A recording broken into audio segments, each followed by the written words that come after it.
In this video and the next two videos, I will be looking at auditing.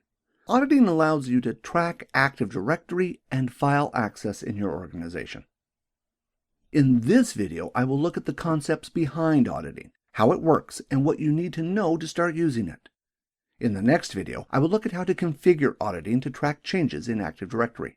The video after this, I will look at how to configure auditing for file and folder access. To start with, I will look at the basic concepts of how auditing works.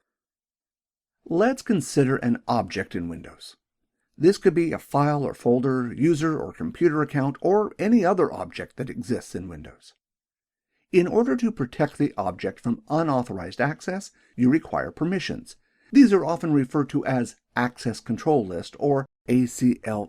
If a user requires access to an object, they require permissions to that object. In order to determine if the user has access, they are looked up in an access control list called Direct Access Control List, or DACL. This works well for permissions like read and write, but does not work well with auditing. To understand why, consider that access control and auditing are performed by two separate systems. If you wanted to audit which users authenticated off a particular domain controller, would you require access to the user account and information inside the user account, like group membership? The answer is no. In order to allow auditing to access an object that it may not have traditional permissions configured for, like read and write, a separate ACL is created called the System Access Control List, or SACL. You can see by having two ACLs, permissions and auditing can be separated. In other words, a single ACL is divided into two parts, the DACL and the SACL. To demonstrate this better, I will open the Advanced Security options for the root of my domain. Notice on the Permissions tab, there is a list of access permissions for the root domain. These define permissions like read and write.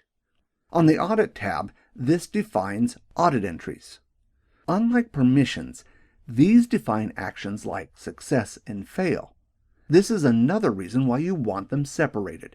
Combining these two into the one list would overly complicate things. If I exit out of here, the next question that arises is this. What happens when an object is configured for a particular auditing event and that event happens? For example, let's say you are auditing users' logons and a user logs on. What happens is the audit policy for that computer determines if that event is recorded in the event log. If the audit policy for that computer is not configured to audit that event, it is not recorded. This is starting to get a little complicated, so let's have a look at auditing from a different angle. In this example, if you wanted to audit all user authentications, that is, successes and failed logins, the audit policy needs to be configured to allow this. In this case, you do not need to change any SACL on the users to allow this. The default SACL in Active Directory allows this kind of auditing. If you are auditing files and folders, however, you will need to change the SACL for the files and folders you want to audit. The audit policy will determine which events will be recorded. The events that are recorded are then stored in the event viewer.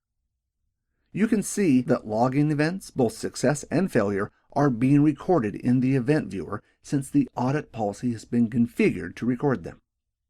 You can see that if the audit policy has changed, login and failed events will no longer be recorded. Having a system like this means that you can easily change which events are being audited without having to change any of the SACLs on any of the objects. Why would you need a system like this? It should be remembered that systems like auditing put extra load on Windows and can quickly fill the security logs depending on what you are auditing. For these reasons, many administrators prefer to switch auditing on when required or only audit a few events unless there is a need to audit more. Having one or a few security policies is a lot easier than changing hundreds or thousands of users when you need auditing enabled. This covers the basics of how auditing works in Windows. In the next video, I will look at how to implement auditing in Active Directory, and the video after this, how to audit file and folder access. If you want to receive more free videos from us, please feel free to subscribe to us on YouTube. As always, thanks for watching.